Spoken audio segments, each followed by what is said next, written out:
All right, guys, the competition resumed this past weekend. The Rogue Invitational, the 2020 Rogue Invitational. What is this, the second year that Rogue has had something? Believe so. Yeah, I think so. What was back in action? Other than the UFC, was there a little bit of golf or something this weekend? Was golf back? Yeah, yep, I think so. You think so? You don't follow golf, Todd? Not as close as you do, evidently. Ross in the background said it was, even though I know there was no golf on our television, so I have no idea. Saw some reruns of some cornhole tournaments on ESPN. Oh yeah, dude, cornhole has been on like that. Those guys are legit. Guys and girls. I think the girls are better than the guys. I've not watched a lot of it, and I've not seen a lot, but I've only seen guys. They're typically about 100 pounds overweight, but they're not fit. But really, it's impressive that they're so good at that sport. But I guess we can have that debate one day. Is it a sport or is it a challenge? But Todd, you how many hours of the Rogue Invitational would you say you watched? 20, 30?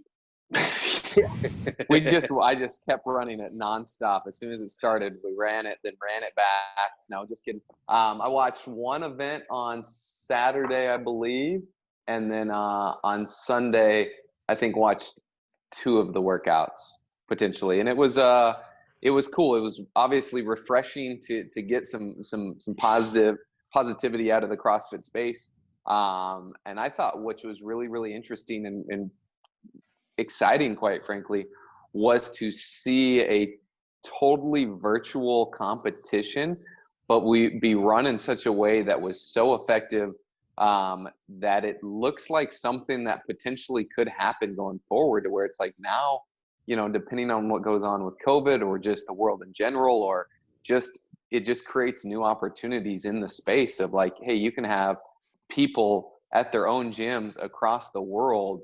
You can run an event to where they have a central timer that they all start at the same time. You've got judges in place. You've got contingency plans if internet goes out with live scoring, so you can still keep track of that during the workouts. The footage, all in all, was pretty good. I think you got a chance to see people do the workouts, which were neat. I thought it was just a lot of fun. I didn't expect much fun from it, but got sucked into it, which was cool. Yeah, I don't watch a lot of CrossFit competition, and I caught bits and pieces of it. I watched the clean and jerk event, and I'm gonna make a little bit of fun of Coach B. He needs to get some better Wi-Fi at his house. It was like watching my dad watch, the internet. Like they'd be like, "What'd you think of that?" He's like, "I can't see it." But he eventually got it good. But that was a lot of. First of all, Tia's actually more than just Tia. They're all stronger than me at this point. What she hit, 270? 270, which means she clean and jerks more than the vast majority of dudes and affiliates all over the world. Jay, would you have been able to hit the ladies' opening weight?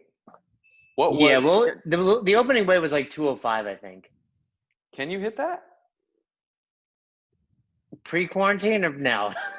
Today, could you find a barbell with 205 pounds? It shouldn't matter whether it was pre-quarantine. Well, I'll tell you what, I did a 5x5 back squat yesterday, and I only went up to 225, and I can barely walk today. So if that's an indication of my clean, I would say maybe not. Maybe I would have taken the L on that. Did you get below parallel in any of those 25 reps? I'm sure he did. His knees touched the whole way up. That's turns into a good morning with his knees touching on the way up.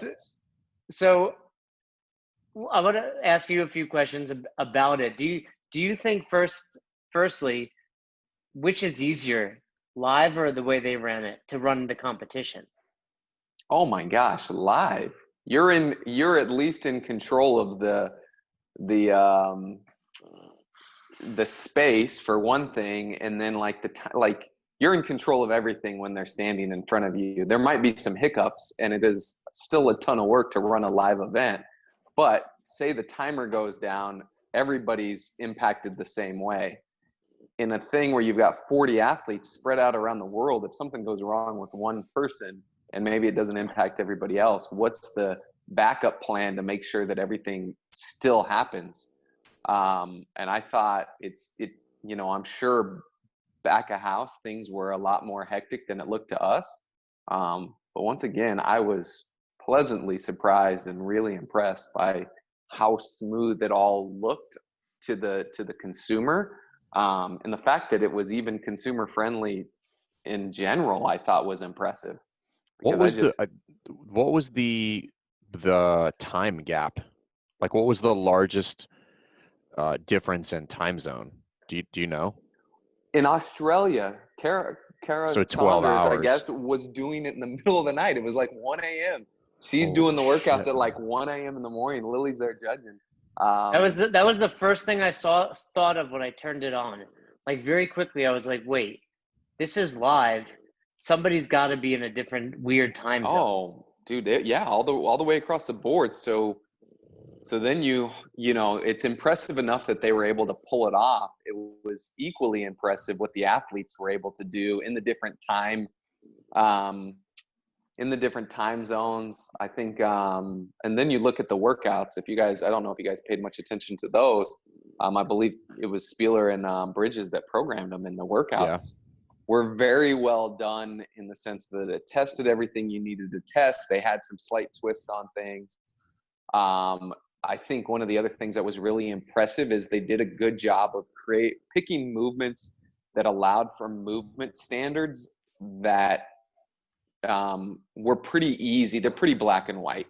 You know what I'm saying? So they, Rogue had done their due diligence. They had professional judges on site, making sure that the movement was good. But it was also nice for me as a viewer on TV to be able to watch and not, be going, oh, well, that guy's clearly not meeting the same standard that guy over there is. It was like the movements were programmed in such a way to where it was either a good rep or it was obviously not a good rep. You know what I'm saying? Which I think takes a lot of talent I don't know if talent's the right word, but a lot of experience, thought and preparation and experience to be able to do something like that from the programming side of things. For the record, the women's weight started at 195. I feel like I could have hit that. No chance. Oh, here's the other question with that. They had to do as a tiebreaker before the event started, which was cool. I like that. Yeah, you had to do 7 clean and jerks at 165 in a minute. 255 for the men, 165 for the women, 1 minute time cap. 7 reps. Can you do 7 reps at 165, Jay, in a minute? No way. Yeah, I could do that. No way. Yes, There's no way you could. Yes, No way. I could do that. No way. So let me ask you guys both a question. Would you rather fly to competition and compete, or compete out of the comfort of your own box and home, but at a really awkward time? Fly to competition. Yeah, I think there's a ton of value in being on the floor to competition. Number one, but knowing that's experience equal, and the camaraderie, because head to head is always different. It's always but different. My point, not so much everyone's training by themselves, so everyone's at that disadvantage by training by themselves. I'm saying more so it's hard to obviously do that, but for Kara, she's training at 1 a.m, which is harder, I should say. Dealing with travel, dealing with staying at a hotel, dealing with eating out of, a hotel refrigerator, or being in the comfort of your home, but having to hit a workout at 1 a.m.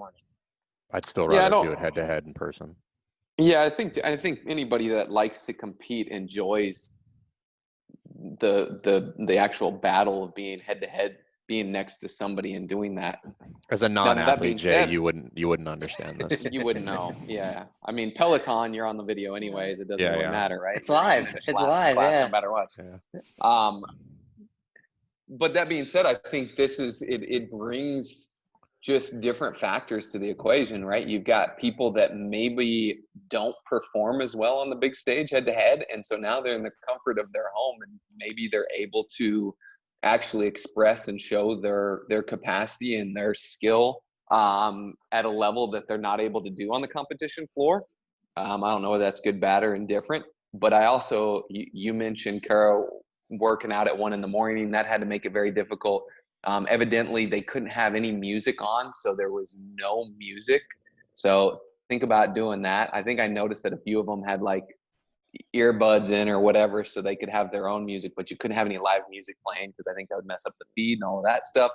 So I don't know, man. That would be that'd be tough. And then also not having any gauge of where your competitors are at, that creates a completely different approach to the workout, which I think in some senses is pretty good. I don't know if you guys saw the snatch event where Sam Briggs finished like, she did like 210 snatches, right? Yeah, it was like 40 reps ahead of the next closest female competitor, somewhere in that ballpark.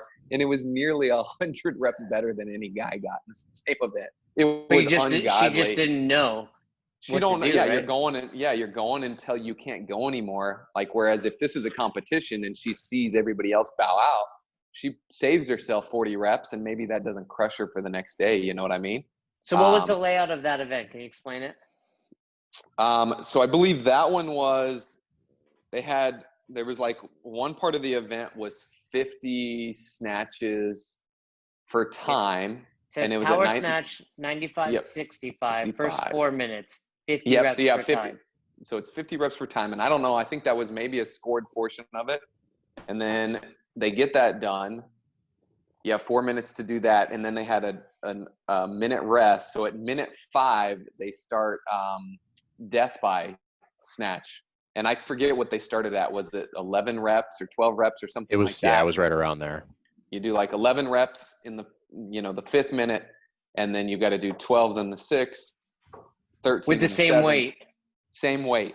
So you've already put 50. You've already done 50, by the way, and most people did them unbroken. Okay, and then they went ahead and just went on the minute every minute, adding a rep. And yeah, it was impressive in general. So she went multiple rounds where no one else was actually doing anything. No, yeah, 2 or 3 minutes worth of that, I believe. Yeah, because spectators couldn't say anything either, right? I don't know. I'm pretty sure there was some sort of like rule or whatever there where like spectators could not talk. So like, if we were watching Jay work out and you and I were there, Todd, and I was looking at the feed, I couldn't tell Jay where everybody else was. Like, I don't think that was allowed. I saw that the judges had earbuds in, so I wonder what kind of feedback they were getting. And if there was, like, our friends, I know Rob Lawson and Drake are typically involved with Rogue, the Invitational. I wonder if they were involved and there was some sort of call going on, like a head judge for the movements. I think they were the head judges, and I think it was to get everybody on the same page, make sure that all the athletes were ready to go. And then I think my understanding was once the event started, you were to take out the ear plug or like turn it off, so that way your focus was just on the athlete and scoring the event appropriately.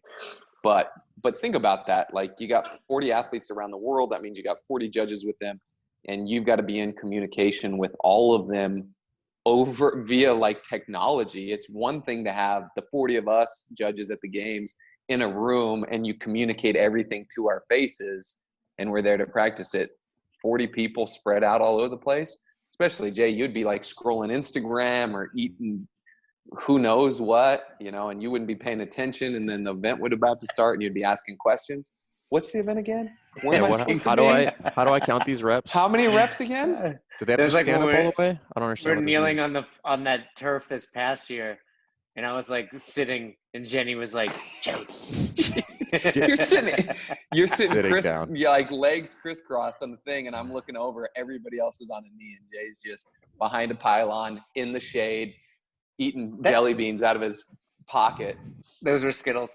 That turf is so uncomfortable. It's definitely hot. Don't worry about the rest of us that just have to eat, it's take hot it for the team. And it's like needles going into your knee. You're the only person that decides that you're more important than the event. No, I'm just going to sit here.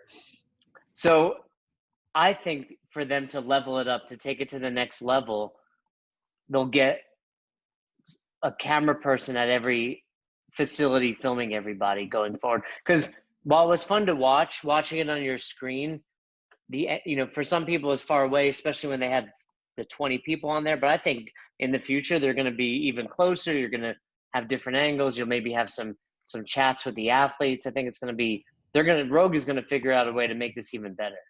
I don't know. Yeah, and I don't know it becomes a lot to visually digest when you have more movement.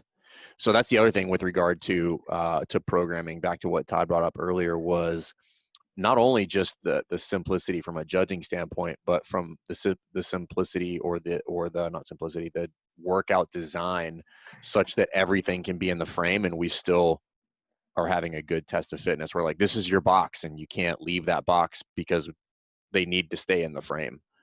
That's not easy to do either. Yeah, that was, I think, you think about getting a camera guy at each place. Think about the expense to 40 that. camera. Yeah, that's. Yeah, no chance. I think where they can add some value and start to improve it would be being a little bit better at being able to pull up one of the feeds of the athlete that's either performing best, I think, and like cutting away the people that aren't doing as well and just focusing on the 4 in the lead or something like that. I think that's where they've got some opportunities to improve and continue to kind of take things to the next level. But that also being said, we don't know that this is going to happen like this again. Hopefully next year they get to do another live in-person event. I think this just shows that there's possibility out there for it if needed. I mean, it's good that it's good to realize that, I don't know, almost no matter what, you could still make it go down and it would still be a fair test. Well, that's what I'm saying too. As fair as you could make it. Obviously, we would agree that, like, if you're in Australia doing it at midnight, that's totally different than doing it at noon. But I'm sure, in fairness, they were given the opportunity to travel somewhere. She could have traveled X amount of hours one way or the other if she really wanted to. They can't leave. She couldn't have left Australia, Jay. That doesn't, they're stuck there. Okay, well, in the future, if there's no pandemic as well going on, you're right. She could have went 5 hours one way or the other. But think about, talking about, watching the leader in 2008, they didn't even get Jason Khalipa winning the event. 5 hours. I think 5 hours one way or the other is in the middle of the ocean.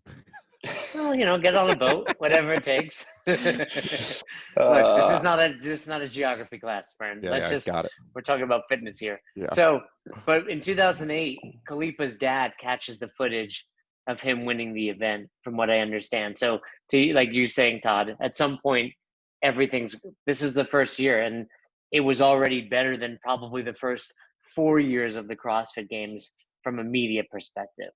Oh yeah, absolutely. They've learned a lot, and I'm sure they've tapped on the shoulder of a lot of the resources out there that have already gone through the experience of the media stuff with the games through previous years. So I just was, obviously pleasantly surprised. I was super impressed. It was refreshing to watch something similar to you guys. Like, up until this point, I don't know that I've watched a single event in any of the sanctionals last year or this year up until this point. So to flip it on by chance and then to have it draw me in to want to watch more, I think just says a lot right there. Like I said, for it to be something that was so easy for a spectator to watch and enjoy, and then for them to pull it off on the back end is, once again, just super impressive. Yeah, I mean, the only thing that would with probably just reps is figuring out how to up the broadcast value of it, which again, I'm sure they've already figured out ways to do it. I'm sure they did an immediate debrief and they're like, all right, let's change this and this. Like, are Bill and Katie two of the smartest people on the planet? I mean, they're great from a standpoint of like surrounding people. Yeah, so I mean, they do some incredible things. I mean, think about just the general thoughts about Rogue. Everything that went down in CrossFit, Rogue should buy it. Now they throw on this competition, and it's like people just believe in Rogue, and because of what they've already created over the last, 15 years. It's consistency and it's high quality. Like that's the thing, man. You talk, whenever people ask about equipment or anything else, it's like anything that you get from them, anything that they do, there is a standard, and that it is going to be met. They have over-delivered from day one and continue to over-deliver. I mean, I would love to just peel back some of the onion on some of the intricacies of that business, just with regard to customer service, how they design their website, like how they like all of that stuff. I mean, little things like do either one of you have the Rogue app where you can order equipment from there or anything from there? Not on the app, no. I do it. I'm sponsored, so they send me equipment. Well, yeah, but you're not sponsored by Rogue. You're sponsored by, that puppy dog. Puppy dog right there. But they have just like little things there where they have like the tracker as far as like where your equipment's at, whether it's been picked, whether it's packaged, whether it's ready for shipment, where it's at in shipment, just little things like that they go a long way. Like I'm never at any point I'm like, where's my shit? My best Rogue story is when I first opened Albany CrossFit, you would just piece together stuff, right? And then Rogue comes out and I bought a couple of things from Rogue. And then again, Faster comes along and I became buddies with John Gilson and my Rogue bars and again, Faster bars were breaking around the same time. And I remember reaching out to Rogue and I was like, hey, this happened. They were like, cool. Next day, 3 new bars or whatever. Again, Faster sends me like the ring from the bar with a bunch of instructions on how to fix it. And I was like, noted, never order from anyone other than Rogue ever again. It's just like, that's who they are. And because of that, I think that's why they have such lifelong fans and followers. Now, I was interested, Todd, if you go, I'm looking at event 6 for time, 21:15.9 deadlift, 275, 185 overhead squat, 155, 105.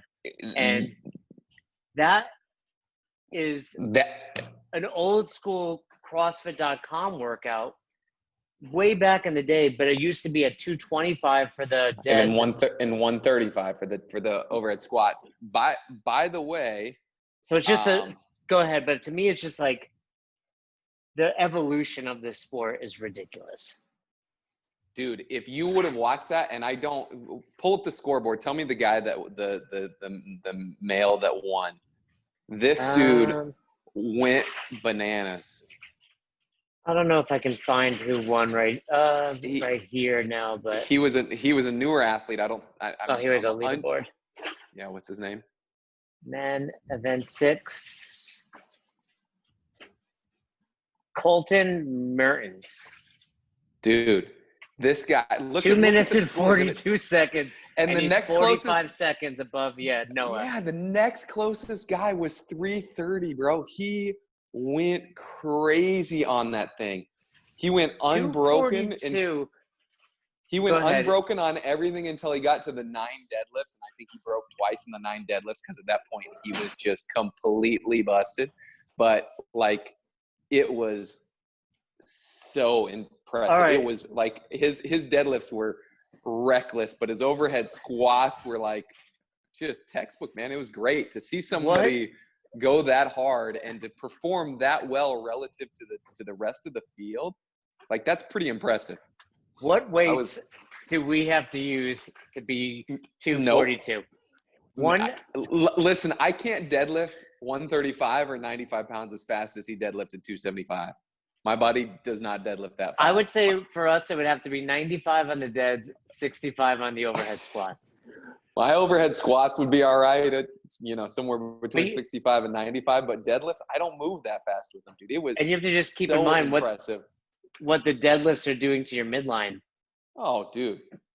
It was crazy. And looking at how broken everybody else was and the fact that he was nearly a minute faster, it was impressive, man. If you haven't seen that event, you should go back and watch it. I'll go check that out for sure. It's worth a watch. That, along with Tia cleaning and jerking 270 after she had already won the event, but she wasn't positive. So she went ahead and just added, she had won it at 265 and was like, let me make sure this is the case.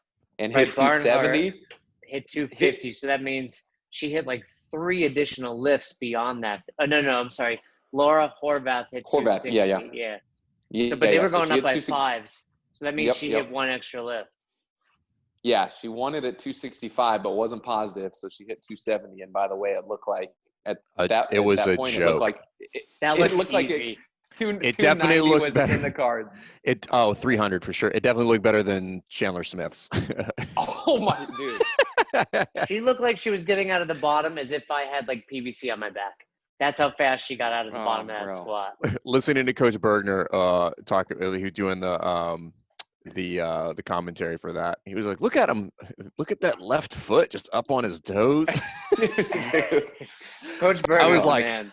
"That's you." I watch stuff like that, and I'm like, "This is what genetics is about, dude." Like some people are just superior human beings to other, and I'm like, "Oh my god!" I'm like, "That would have broken me in half." Yeah, 360 pounds or 365, something like that he hit. And then it was just on his shoulders, and he's like, I'm just getting this over my head. Don't even worry about it. It's just going up there. I don't even know when he goes to rack it and adjust his hands, I was like, there's no way this bar goes overhead. I mean, there's zero chance. And he basically does a quasi push press to get there. And I'm just like, holy shit.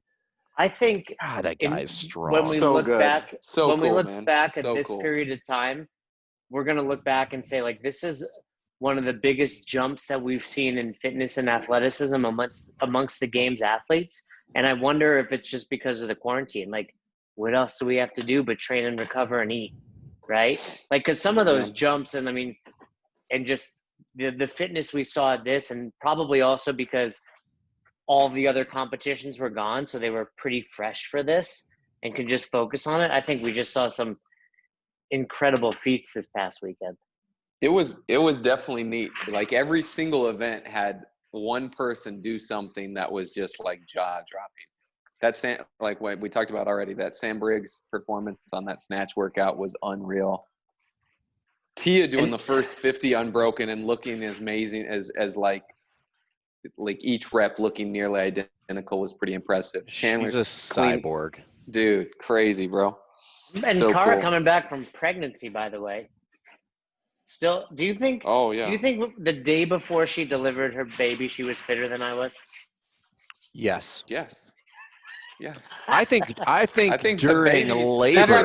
during labor, she could have out fitness. All right, so like in the midst of giving childbirth, she could. Say she goes into labor, pushes the baby out, say 12 hours later. How long of a window do I have where I can beat her at a workout? Only as far as like she's sedated. Only until the doctor lets her out of the hospital. Even under sedation, like what do they call it, where they numb you up? Yeah, if she did like a spinal, then if she had an epidural, then that's the only chance you have at beating her. Performance enhancing? Who knows? Maybe that would have helped her. Yeah. So and then last thing I want to talk about is, this is just further proof that the fittest rise to the top, right? Like doesn't matter where, when, how. Vellner, who was probably going into it, I would say is the favorite, based on performance at the games. And of course, Tia. I mean, fittest rise to the top. That's something, our friend Justin Berg always used to say to us when it came to the games and regionals. It's like the goal is to crown the fittest. So when people would whine about this and that, we'd always just look back and be like, who won? Oh, Froning. Oh, Frazier. Oh, Tia, the fittest rise. Yeah, I mean, that's the point. Like everybody, like there has to be some production value to it, but the point is to find whoever the fittest person is. And if people, and it's interesting because everybody has their own, there's obviously the fan favorites, and people are people who get butthurt because they don't make it into the top 10 or there was a lot of that at the games last year. And it's like, well, they should have done better on the first couple workouts. Like the order of the workouts shouldn't matter if you're going to win. Right. Yeah. And nobody likes to hear that. Yeah, it'll, we can talk about that, but it'll influence the standings for a minute, and then ultimately Frazier's winning. Or what was Frazier's deal? He's hurt, or he was hurt, so he didn't get to train. Yeah, I think that's what he said. It was. Yeah. You think I could have beat him while he's hurt? Nope. No chance. No way. I don't think you could beat Sammy. His wife would crush I've actually you. worked out with Sammy because she would crush you when I was in the She's Northeast. Getting fitness just purely by being around him. She's fitter than you. She's making all that food, so she's eating well. A little unfair. But anyway, all right. Good coverage of the Rogue Invitational. Todd, you watched the majority of it or more of it than we did. Anything to add? No, man. Once again, it was just a breath of fresh air to have some good positive stuff going down. It was exciting to see the best athletes in the world throwing down, and then just the production value of something that I'm sure there was uncertainty going into it. There was from my end as a consumer of it. And the way they pulled it off is, I guess, exactly how I'd expect Rogue to pull something off. So it was cool, man. Really, really cool. Yeah. Knowing it was theirs, I think everybody just expected it to be quality. So, Yep. All right, well, we look forward to it again. And hopefully it was like the UFC. Everybody was super excited. We got to fight back. And now they're on every weekend. Roz is like, Saturday night, I know what you're doing. So hopefully we'll see that in the CrossFit world too. And in the meantime, I'll just keep staying fit, staying ahead of you, Fern. Man, good luck. Good luck. You're going to need it. I'll probably have to get injured for you to beat me. Thanks for listening to Best Hour of Their Day. If you haven't heard about Anchor, it's the easiest way to make a podcast. Let me explain. First of all, it's free. How cool is that? There's a creation tool that allows you to record and edit your podcast right from your phone or computer, so it becomes super simple. Some of these episodes with Fern or Todd or myself chatting with one another, we've done right within the app itself. Anchor will make it easy to distribute your podcast to all platforms, Spotify, Apple, and many more. And you can make money from your podcast with no minimum listenership. It's everything you need to make an awesome podcast in one place. All you have to do is download the free Anchor app or go to anchor.fm to get started today. Come on, who doesn't have Spotify at this point? And if you were unaware, Spotify now is offering podcasts. That's right. On Spotify, you can listen to all your favorite artists, but also podcasts in one place for free. Spotify has a huge catalog of podcasts on every topic, including the one you're listening to right now, Best Hour of Their Day. On Spotify, you can follow your favorite podcasts so you never miss an episode. Premium users can even download episodes to listen to offline wherever you are, something I always do before I hop on a plane. And you can even easily share what you're listening to with your friends on Instagram and other social media platforms. Here's the deal. If you haven't done so already, be sure to download the Spotify app, search for Best Hour of Their Day on Spotify, or browse some other podcasts if you want. You can find them in your library tab. And also make sure to follow me so you never miss an episode of Best Hour of Their Day. Thanks again for listening to Best Hour of Their Day. If you haven't already, do us a favor, head over to the Apple Podcast app and leave us a review.